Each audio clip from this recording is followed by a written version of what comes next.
Good morning and welcome to Coffee and the Word. Have you ever felt like everything is going wrong?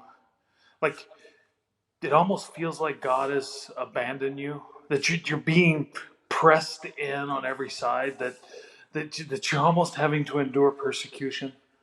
I told you the story about Joseph yesterday, and Joseph became the second most powerful man in Egypt, and his family came and they prospered and they grew as a nation.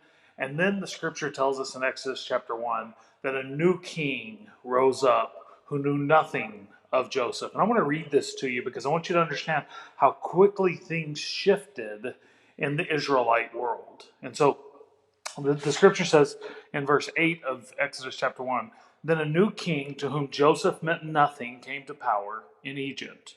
Look, he said to his people, the Israelites have become far too numerous for us. Come, we must deal shrewdly with them, or they will become even more numerous. And if war breaks out, we'll join our enemies, fight against us, and leave the country. So they put slave masters over them to oppress them with forced labor, and they built Pithom and Ramses as store cities for Pharaoh. But the more they were oppressed, the more they multiplied and spread. So the Egyptians came to dread the Israelites and worked them ruthlessly. They made them their lives bitter with harsh labor in brick and mortar and with all kinds of work in the fields. In all their harsh labor, the Egyptians worked them ruthlessly. The king of Egypt said to the Hebrew midwives, when you are helping the Hebrew women during childbirth on the delivery stool, if you see that the baby is a boy, kill it. If it's a girl, let her live.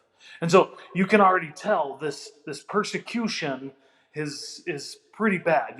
It's interesting. This new king comes into power, and the people of God start feeling oppressed, and they feel persecuted, and they feel, and well, they're not just feeling that, they are. And I'm sure there were many times in their lives when they felt like it was just no way out. There's nothing we can do. It's like God has forgotten us. It's like God has abandoned us. Why did God allow this to happen? Or why did God allow that to happen? I can hear the questions because I don't think mankind's changed all that much. It's really interesting. In the height of our glory, in the height of our abundance, oftentimes we forget that God is even there. We forget to give God thanks and glory. We become very proud of what we've accomplished. We become very satisfied in our situation. And then when things change, we wonder, what happened to God? I often wonder if God is standing there wondering, hey, what happened to them? I mean, I was blessing them and I was giving them everything that they needed, and I was filling their storehouses, and I was making sure there was food on their table, and then not a word from them. And now that things are tough, we find in Exodus chapter 2 that the cries of the people came up before God. They were so unbelievably oppressed and persecuted and knocked down that they began to cry out. And I can imagine what the cries sound like, because maybe some of us are having those same cries today. Those cries are like, why have you abandoned us, God? Why are you leaving us to die? Why are you putting us under all this hard oppression? Why are we having to endure so much pain and agony? And I'll be honest with you, I really believe that some of that comes from a misunderstanding of the biblical God. I think a lot of times we get so caught up in this idea that God is here to serve us, that we begin to believe that any hardship that we might endure is, God just not doing his job. God's supposed to make me comfortable. God's supposed to make me happy. God's supposed to set me free from this oppression. And he will. I mean, that's the thing that I don't think we understand, is that oftentimes we just have to wait a little longer. Oftentimes we just have to endure a little while longer. And we don't even realize that the endurance that we're experiencing is working something in us that is powerful. I tell you, I get up every morning, my wife and I come out here and we work out. And today we did some things called squat thrusts. And basically we got down in a sumo squat, which I hate.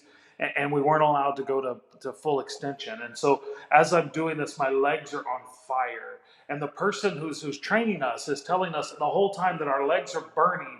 They said, it's supposed to be hard that you can grow.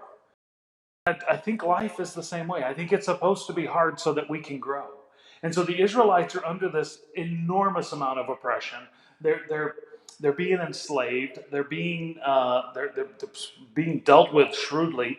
The Pharaoh is wanting to kill the newborn babies, and you'll find that the midwives kind of start helping hide the boy babies. But anyway, so it reminded me of a passage that Paul writes in his letter to the Corinthians, his second letter to the Corinthians.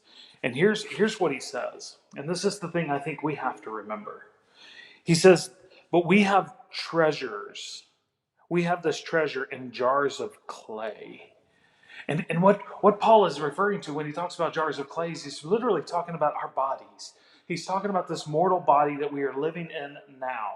He says, we have this treasure in jars of clay to show that this all surpassing power is from God and not from us. And what he's saying is the thing that God accomplishes in us and through us and for us is not something that we get to take credit for. And so when things are good, we should be glorifying God above.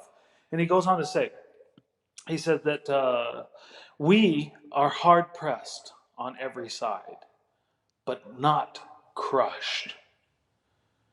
We are perplexed, but not in despair.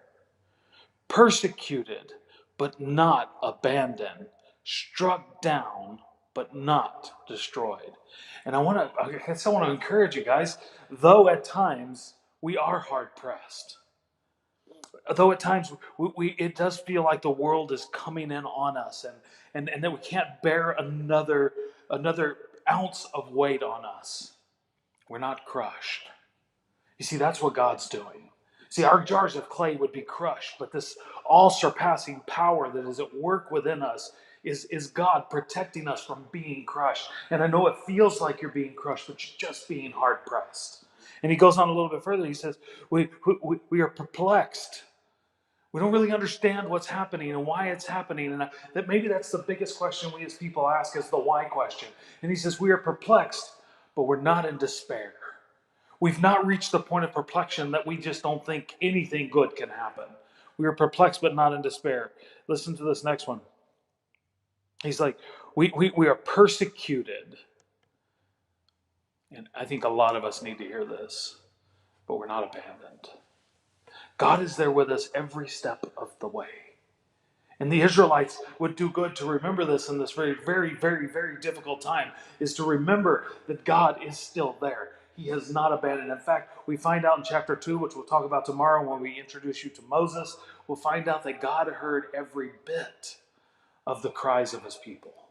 God knew what was going on. God was working things out in ways that they couldn't even imagine. They had not been abandoned.